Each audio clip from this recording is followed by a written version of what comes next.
Hi friend, চলো আমরা আজকে ড্রাগন ফল পেকেছে তাই তুলবো গা, আমাদের মায়েদের বাড়িতে দিতে যাব। আসো,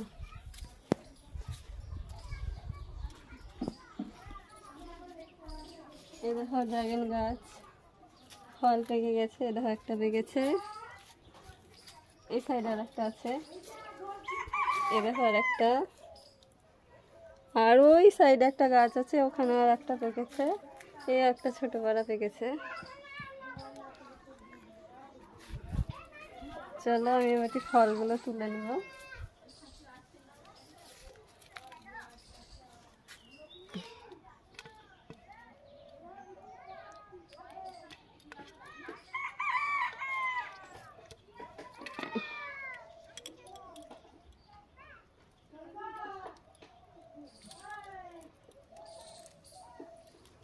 এই দেখো কতটা মোটা, দেখো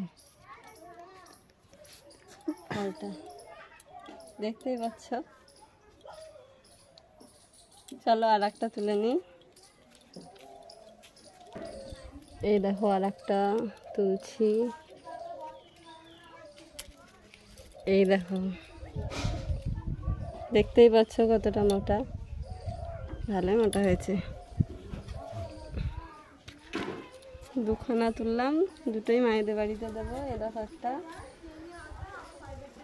ওখানে আর একটা গাছ আছে, ওখানে তো আমি উঠতে পারি না, যে তোমাদেরকে দেখাবো। এই দুটো